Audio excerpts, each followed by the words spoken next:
100일의 성경일독 대행진 오신 여러분들을 환영합니다. 오늘은 제82일차 5월 30일입니다. 마가복음 16장부터 누가복음 6장까지 말씀을 함께 보도록 하겠습니다. 날마다 말씀과 함께 하신 하나님의 기적을 체험하시길 바랍니다. 본문의 개요를 보면 16장에서는 예수님이 부활하셨고 부활을 믿지 않는 자들에게 예수님께서 부활을 확신시켜 주신 후에 승천하십니다. 그리고 그들이 온천에 다니며 증인되어야 할 것과 하나님께서 어떻게 그들을 지키실 것을 보여주셨습니다.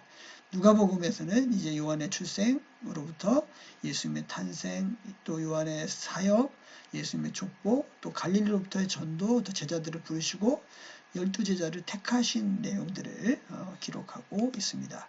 누가복음의 구성을 보면 이제 2장부터 3장은 탄생에 관한 얘기고 4장부터 9장은 예수님의 권위와 활동에 관한 내용, 10장부터 18장은 교훈과 가르침, 19장부터 24장은 순환과 죽음과 부활에 관한 내용을 다루고 있습니다.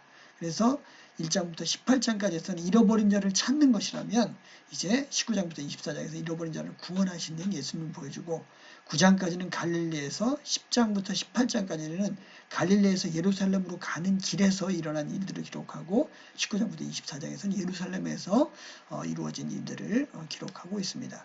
누가복음을 보면 누가는 헬라인이었고 의사였습니다. 그는 데오빌로여라고 썼는데 하나님을 사랑하는 사람이라고 하면 개종자에게 썼던 글을 갖고 또 많은 이방인들을 대상으로 썼고 이것은 사도행전에도 똑같은 문체로 시작되는 것을 모아 누가복음과 사도행전은 서로 이제 한 권의 책이었을 것이라고 이야기하고 AD 62년경에 사도행전의 마지막 부분 날짜와 일치하는데 그때경에 쓰여졌으며 인간으로 오신 예수 그리스도 인자이신 예수님을 보여주기를 원했습니다. 누가는 사도 바울을 도운 바울의 동역자였고 바울이 2차 투옥 때 죽음을 기다리고 있는 최후의 순간까지 남아서 지켰던 동역자였고 문서사역으로 바울을 도왔습니다. 특별히 누가의 글은 바울 서신을 잘 이해하기 위한 지침서요 빼되었습니다. 탁월한 역사가였고 문학가였습니다. 누가복음의 기록 목적은 예수님에 관한 역사적 사실을 자세히 드러내는 것을 통해서 예수님께서 하나님의 아들이시면서도 참 사람이심을 강조하고 있습니다. 누가복음의 주 독자는 바로 로마 성향적인 것을 지닌 것을 보면 이방인들이 주 독자였을 것이다. 데오빌로 역시 로마 제국 내 고급 관료였을 것이고 모든 이방인들에게 이제 복음을 소개하는 그런 내용을 담고 있습니다. 특별히 누가복음은 성령님을 강조하고 있습니다. 누가복음에만 있는 내용들을 보면 양치는 목자들이 예수님 탄생 소식을 듣고 천사들의 찬양 이런 부분들은 다른 복음서에 없기 때문에 우리가 다른 복음서와 함께 예수님의 출생에 관한 내용들, 어린 시절에 관한 내용들을 다시 한번 구성해 볼 수 있고 선한 사마리안이나 탕자, 부자와 나사로, 겨자씨, 누루, 잃어버린 양, 동전 이런 비유들은 누가복음에만 등장합니다. 누가복음의 특징은 모든 민족 전 계층에게 복음이 전달되어야 한다. 가난한 자, 소외된 자, 이방인, 죄인 모든 민족 그 열방의 구원에 대해서 말씀하고자 했습니다.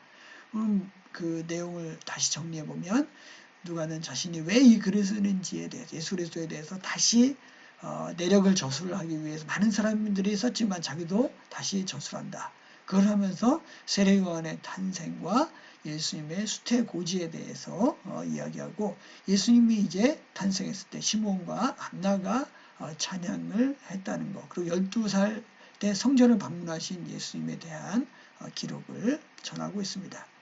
또한 세례 요한이 회개에 합당한 열매를 맺으라고 이제 예수님보다 6개월 먼저 태어난 세례 요한의 사역을 기록하고 예수님께서 30세가 되셨을 때 이제 공직에 등장하게 되는데 예수님의 족보를 기록을 하였습니다. 또한 제자들을 부르셨고요. 또 제자들을 베드로를 부르고 레위를 부르고 12제자를 부르고 파송하는 내용이 누가복음에 기록되어 있습니다.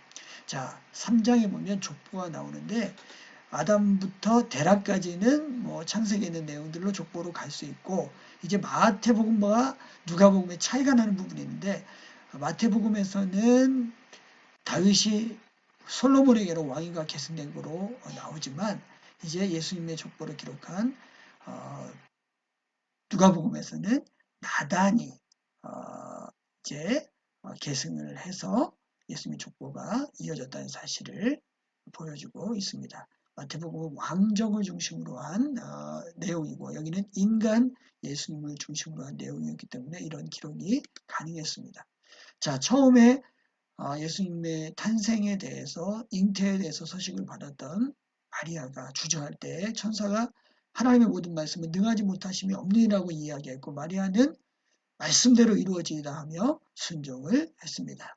우리의 믿음은 이해가 아니라 순종입니다. 순종이 따라올 때 진정한 열매를 맺을 수 있습니다. 오늘도 하나님 앞에서 순종함을 통해서 믿음의 열매를 맺으시는 귀한 하루가 되기를 주님의 이름으로 축복합니다.